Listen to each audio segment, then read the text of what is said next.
Well, the U.S. government spied on me, broke into my phone and spied on me, and I got into your Signal account, right? Yeah, and then they leaked it to the New York Times, and I got members of Congress involved because I was pissed and I felt threatened. I couldn't get a straight answer. They were just like, "We're not answering those questions, and what are you going to do about it, bitch?"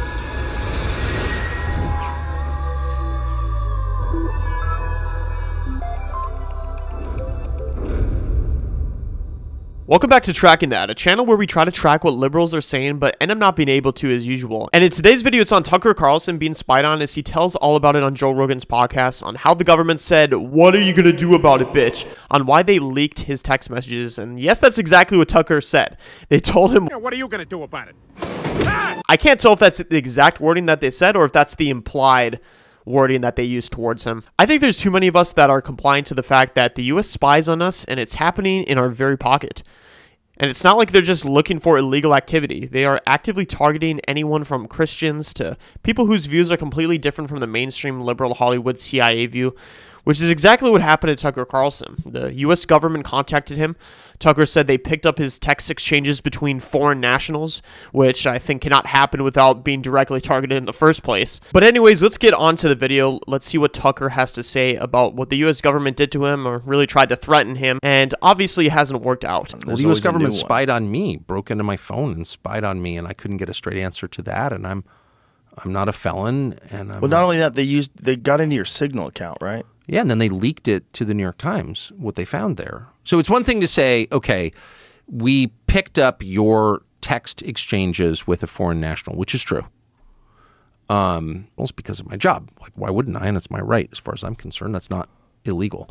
But we picked up your text exchanges, which I think itself is a lie. I think they were targeting me. I think they are now. I know I'm pretty positive they are. But whatever, leaving that aside, we spied on you. We think we have justification. Is there a justification for leaking the contents of my private conversation to a news outlet in order to discredit me? No, there's no. That's secret police shit, okay? Yeah. I'm not whining. Ooh, I'm a victim. I'm certainly not a victim. But what was infuriating was my and I got members of Congress involved because I was pissed and I felt threatened. I couldn't get a straight answer. They were just like, "We're not answering those questions, and what are you going to do about it, bitch? What are you going to do about it?" You know, I don't possess a drone fleet. There's nothing I can do about it, actually. That's the truth. So when the system breaks down and things like, I don't know, honesty, justice, the law, none of those apply, the people in charge decide, well, that doesn't apply to me, you are literally powerless. And bizarre that the New York Times wouldn't have an issue with that.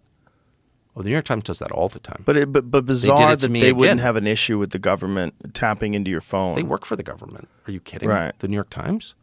Yeah, the New York Times is a conduit for the lies of government. That's what it is. It's their tool, and they're perfectly aware of that. I mean, I used to write for the New York Times as a freelancer. I mean, I've been around the New York Times a lot, and there are a lot of really smart people there, for sure. Even now, I would less so now, but there's still, I think, smart people there. There are. I know some.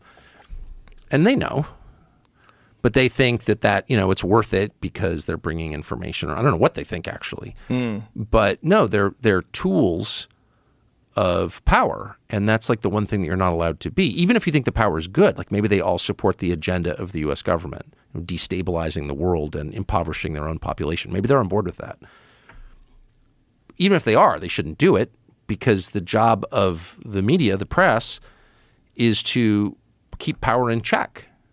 You are kind of like the seatbelt, right? You know, right.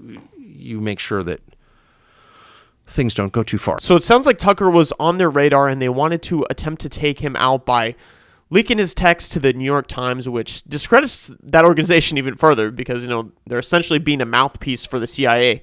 But what makes this completely disturbing is it's like the U.S. government can outright spy on someone without any legal justifications just because they don't like them. I certainly don't believe the government thought Tucker was a threat to democracy. The very people that complain about the threat to democracy are the very ones being a threat themselves. The people that silence or try to cancel conservatives or mothers who just don't want their daughter sharing a bathroom with men at school. Like, this is why we can't just vote on one issue, you know, i.e. abortion, like Democrats love to do, or not vote for someone because they have mean tweets. The Democrats are not the party of our great-grandmothers or fathers. They want total control of us. And no, it's not just healthcare for all or lowering carbon emissions, which is a scam anyways. It's being able to know every action you do. And the whole point of journalism is to keep power in check, and that includes mainstream media. That's why independent journalism is the future of news. I mean, we see that with TikTok, but thank God we have Tucker Carlson on our side. We need more people like him.